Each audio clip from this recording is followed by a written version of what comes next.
자, 그럼 다음 상담으로 넘어가 보도록 하겠습니다. 먼저 증상부터 만나보시죠. 69세 여성분이신데요. 관절염이 있으시네요. 왼쪽 무릎이 시큰시큰하다고 합니다. 특히나 계단을 내려갈 때 통증이 심한데요. 인공관절 수술을 하지 않고 한방치료로 연골을 재생할 수 있는 방법, 보존적 치료요법을 물어보시는 것 같아요. 네.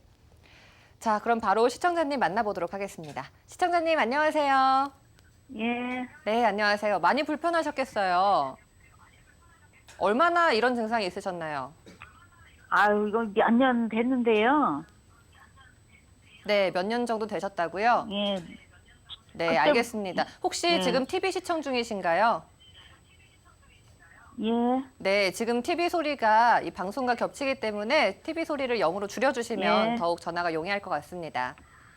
네, 그러면 바로 우리 원장님 상담 이어가도록 할게요. 예.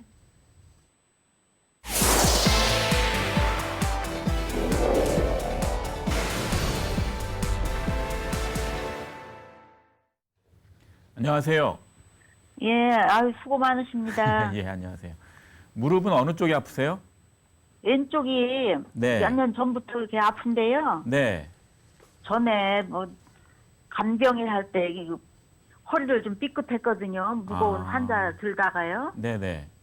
그런데 그때 그 뒤에 4, 5번 척추 뼈가 좀 튀어나왔어요. 네. 그때 그 병원에서 치료를 해주는데 꼬리뼈 있는데 뭐 거기를 신경을 막아서 그렇다고 그래 다리가 아프다는 말을 하면서 네. 거기다가 주사를 놔주더라고요. 네. 뒤에 엉덩이다가. 네.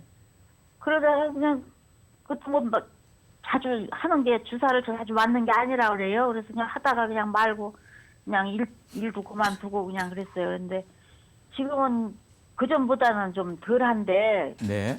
한의원에서 뭐 치료는 뭐 침 맞고 물리치료 하고 많이 했어요. 네네. 열심히. 치료는 했는데 얼마나 받아보셨어요? 한의원에서 뭐 한 5년 6개월 됐죠. 5년 아, 6개월. 네. 무릎이 전체적으로 아픈 느낌이세요? 아니면 어느 한 부위? 특히 안쪽이나 무릎 뒤쪽으로 아픈 무릎 더 아픈 것 같으세요? 왼쪽이 안쪽이 그 안쪽이 아픈데 네. 주사를 놓을 때도 바깥쪽에다 놓더라고요. 연골 네. 주사 놓을 때도. 네, 네. 이 무릎이라는 게 구조적으로 보면 이게 이제 오른쪽 무릎인데요. 제가 갖고 있는 모양이 오른쪽이라 오른쪽 무릎을 갖고 나왔는데 요게 이제 대퇴골이라고 큰 뼈죠. 그다음에 요게 이제 경골, 요게 비골이라고 하는 뼈인데 지금 아프신 데가 여기거든요. 인체 구조가 어떻게 돼 있냐면은 사람이 이제 오른다리가 있고 왼다리가 있으면 그 연세 드신 분들 보면은 무릎이 이렇게 안쪽으로 이렇게 휘는 거 보이시죠? 이런 모양이 되기 쉬워요. 이 구조가 왜 그러냐면 무릎 뒤쪽에 있는 여기에 이제 그 대퇴골에 비해 보면은 햄스트링이라고 하는 큰 근육이 있는데 이 안쪽 또 이 종아리에 있는 비복근이라고 하는 또 안쪽 근육 두 가지가 짧아져요. 자꾸 나이가 들면서 뻣뻣해지고 짧아지면서 힘을 이렇게 받거든요. 근데 이쪽에 있는 근육보다 이쪽에 있는 근육이 더 심하게 짧아지니까 무릎이 어떻게 되냐면 안쪽으로 이렇게 휘는 거예요, 점점점. 그래서 여기 이렇게 보이시잖아요, 연골. 예. 요게 바깥쪽보다 안쪽이 더 많은 알았어요. 압력을 받게 되거든요. 이렇게 휘니까 네. 자꾸. 그래서 여기가 닳아요. 다르니까 자꾸 염증이 생기고 통증이 생기고 붓고 이렇게 되는 거거든요. 그럼 이제 두 가지가 있잖아요. 이렇게 자꾸 안쪽으로 쏠리는 걸 막아야 되겠고 다른 또 연골을 또 좀 재생시켜야 되겠고. 근데 아직까지 연골을 재생시키는 물질이 딱히 보고된 예가 없거든요. 근데 예. 이제 고래로 예전부터 써왔던 게 뭐냐면 닭발이에요, 닭발.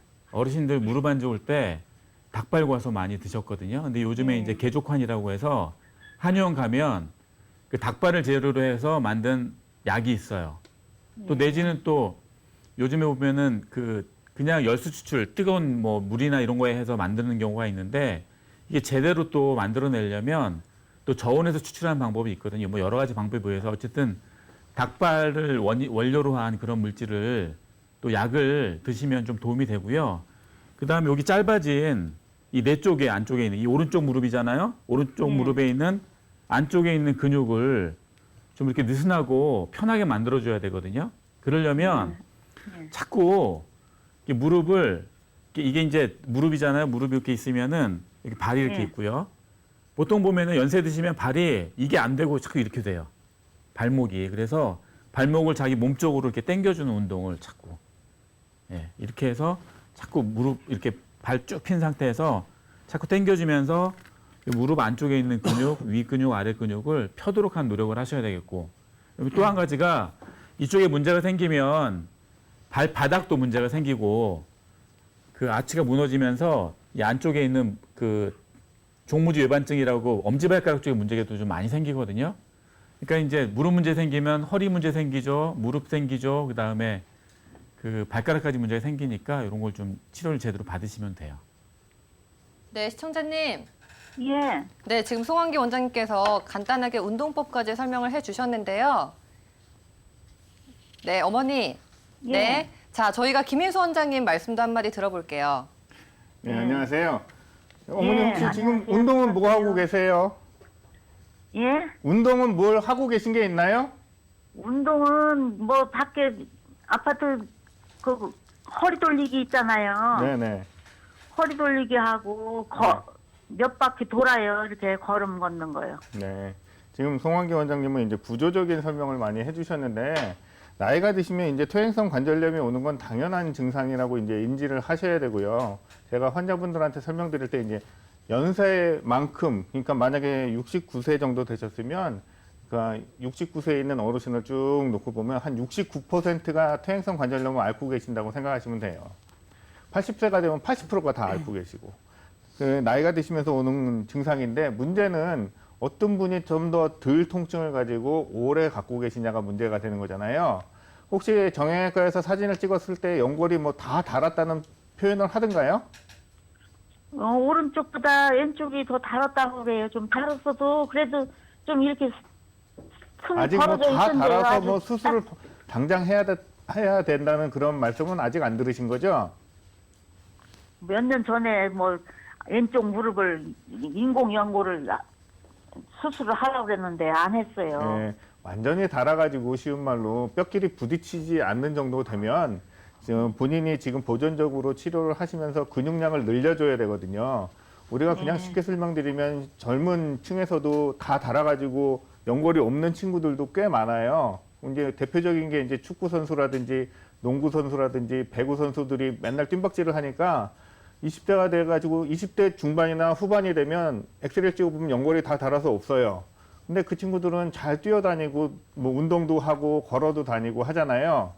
예. 예, 그런 이유가 아까 이렇게 이 관절이 있으면 이 주위에 쌓여 있는 근육들이 건강하기 때문에 그러는 거예요. 그리고 위에서부터 잡아주고 밑에서 잡아주니까 이 간격을 어느 정도 유지를 해주거든요. 그러니까 나이가 드실수록 운동을 하셔야 되는데 운동을 하면 더 아프잖아요. 그래서 제일 많이 권해드리는 운동이 이제 물속에서 하는 운동들을 많이 권해드리잖아요. 그러니까 뭐 수영을 한다든지 요즘 아쿠아로빅을 한다든지 그래서 그 물속에서 운동을 함으로 인해서 그 관절 주위에 있는 근육을 강화시켜주는 방법이 하나가 있고요. 아까 송환기 원장님이 말씀하신 이렇게 뭐 발목을 이렇게 자기 몸쪽으로 당겨주는 이런 운동들은 그냥 흔히 얘기해서 이렇게 무릎에 중력을 받지 않는 상태에서 운동을 한다고 해서 보통 등척성 운동이라고 보통 부르거든요. 그러니까 집 안에서 이렇게 벽을 미는 그러니까 앉아서 벽을 밀어주는 연습을 한다든지 아니면 다리에 힘을 쭉 줘가지고 근육을 딱딱하게 만들어줬다가 한 10초 있다가 풀어준다든지 이런 운동들이 등척성 운동이라고 많이 합니다. 그런 운동들을 꾸준하게 해주셔서 다리 주위에 있는 근력을 키우셔야 돼요. 만약에 나중에 연골이 다 닳아서 인공관절 수술을 하더라도 이 주변에 있는 근육이 건강하신 분들은 그 회복력이라든지 관절 수술을 한 다음에 보행하는 데 있어서 어느 정도 문제가 없는데 이 근육이 다 소진되고 약하신 분들은 관절 수술을 해도 후유증이 되게 심하고 그 다음에 제대로 못 걷는 분들도 상당히 많거든요. 네, 어머니. 예. 네, 두 분 원장님께서 공통적으로 근육을 강화시켜서 운동을 해서 근육을 강화시켜야 한다고 말씀을 해주셨잖아요. 예. 네, 이렇게 보존적 치료, 한방 치료도 병행을 하시면서 운동도 꾸준히 하셔서 강화를 하셔야 될 것 같아요. 저희가 방송 그런데요. 끝난 이후, 네. 예. 제가 저희 족뼈 같은 데도 좀 앉았다가 일어나려면은 이게 피는 게 좀 힘들어서 좀 쩔룩거리거든요. 그런데 그 연골이 달아서 그런 거보다도 나는 그 뒤에 허리에 그 척추에서 막아주는 저걸 신경을 막아서 그런 거 하고. 예, 어머니 지금 원인이- 말씀하신 대로 그 척추도 영향이 있습니다. 왜냐하면 무릎 관절 자체가 퇴행성 관절이 아니더라도 허리 척추가 안 좋으시면 무릎 관절염을 앓거나 무릎 관절이 안 좋으신 분들이 상당히 많거든요. 예. 그래서 저희가 따로 이렇게 무릎을 치료하지 않고 허리를 치료함으로 인해서 무릎을 치료하는 경우들도 많아요. 예. 그리고 이제 무릎 관절 증상이 나쁘신 분들의 대표적인 증상이 이렇게 바닥에 앉거나 쪼그려 앉아 있다가 일어나실 때 제대로 못 하시는 게 대표적인 증상이세요. 예. 그리고 무릎 그런데 안좋을 때 누구한테 보면 들으니까요. 무릎만 치료하면 안 되고요. 원래 무릎 치료할 때 보면은 허리, 목, 다리 다 같이 치료해야 돼요. 예, 보통 그렇게 치료합니다. 예, 같이 해야 돼요. 시청자님, 비타민 C를 먹으면 좋다고 그런 말을 들어서요. 비타민 C하고는 관계가 없을 것 같은데요, 별로? 네, 그렇죠. 조동현 원장님. 관계가 없는데 왜 물어보시는지 잘 모르겠지만, 누구한테 들어서 그래요. 네, 시청자님, 예. 아까 저희가 상담을 해드렸는데, 뭐를 다려 먹으면 좋다는지 기억나세요? 예, 닭발. 닭발이 좋습니다. 그래서 닭발에 콜라겐이 많기 때문에 예. 닭발을 큰 들통에다 넣고 거기다가 두충이나 우술이라던가 이런 좋은 약재를 넣어서 드시면 정말 좋고요. 본인이 스스로 해서 드실 수 있으면 드시면 좋고요. 만약 그거를 직접 가정에서 해서 드시기 어렵다라면 그거는 인근의 한의원에 가셔서 개족환에 대해서 물어보시면 될 것 같고요. 예. 예, 아까 운동법에 대해서는 충분히 말씀을 들으셨고요.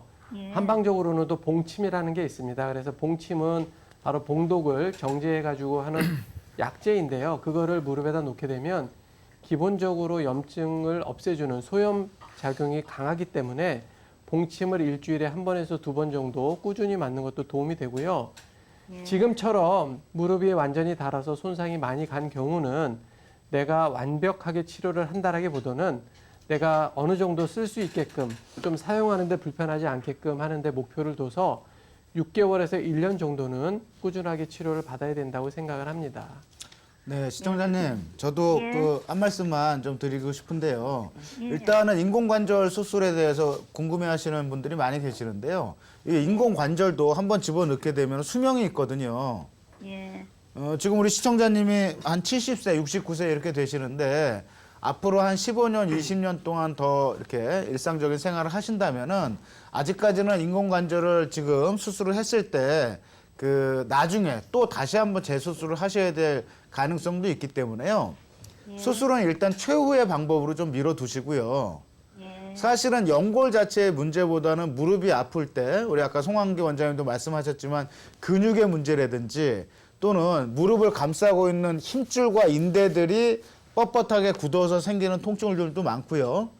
또 허리에서 문제 때문에 척추관 협착증이나 디스크의 문제 때문에 나타나는 경우들도 있고 또 골반이 비틀어져서 한쪽으로 체중이 쏠리면서 무릎에 어떤 부하가 많이 걸리는 경우들도 있기 때문에 일단은 무릎이 아픈 이유를 인대나 힘줄이나 근육 또 척추, 골반 이런 다각적인 측면에서 좀 한번 살펴봐서 다른 쪽도 좀 같이 치료를 받으시는 게 좋고 그러면서 우리 조동일 원장님이 말씀하셨던 봉동 약침이라든지 뭐 녹용홍화 약침이라든지 이런 약침 치료를 통해서도 지금보다 많이 통증을 개선을 시키실 수가 있기 때문에 일단 수술은 좀 나중의 방법으로 미뤄 놓으시고 적극적으로 한의학적인 치료를 받으시는 게 좋습니다.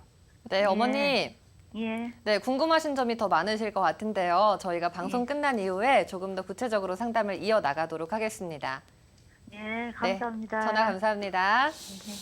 네, 관절에 대한 질문이 많이 들어오는데요. 아무래도 어머님들 퇴행성 관절염을 겪는 분들이 많으시잖아요. 그런데 오늘 치료법으로 원장님들께서 봉침, 또 개족환을 먹는 거, 그리고 아쿠아로빅, 이 운동 근육 강화를 말씀을 해주셨는데요. 그런데 김인수 원장님, 한 번 닳아 없어진 연골은 재생이 안 되나요? 네, 아직까지 뭐 재생이 된다는 물질을 아직 찾지 못했고요. 몇 년 전에 이제 줄기세포가 한창 유행일 때 줄기세포로 해서 무릎을 연골을 재생시킨다는 몇몇 병원들이 이제 그걸 시도를 했었는데요. 아직 크게 효과를 보지 못하고 있습니다. 지금 아까도 얘기 드렸지만 이런 퇴행성 관절염이 오는 기본적인 문제는 퇴행성이잖아요. 나이가 드시면서 그 부분이 노화가 돼서 자꾸 염증이 생기고 말라서 오는 병이잖아요. 그러니까 근본적으로 안으로 들어가다 보면 나이가 드심으로 인해서 몸 안에 혈액이 부족해지고 그 부위까지 영양 공급이 잘 안 되는 게 문제거든요. 그래서 그 마른 가지에 아무리 침을 꽂아도 그게 촉촉해지지 않거든요. 근데 이제 근본적으로 아까 얘기했던 개족환 같은 임시 처방을 드시는 것도 좋지만 몸 안에 혈액을 많게 해주고 혈액이 잘 돌아가게 하는 근본적인 치료도 한번 고민해 보시는 게 좋을 것 같습니다. 그렇군요. 그러면 송환기 원장님, 개족환 모든 원장님께서 말씀해 주셨는데 어떤 성분이 들어가 있나요? 간단하게. 가장 주요한 성분은 역시 닭발이고요. 개족이라는 게 다른 게 아니고 닭개자의 발족이거든요. 그러니까 개족환 자체가 닭발을 의미하는 것이고 그 외에 이제 그 신수를 보여준다고 해서 진액을 보충에는 뭐 숙주황, 두충, 산수 여러 가지 이제 다른 약재들이 들어가는데 그건 사실은 한의원마다 선생님마다 조금씩 네. 처방 내용이 좀 다릅니다. 근데 알겠습니다. 중요한 건 네. 닭발이에요.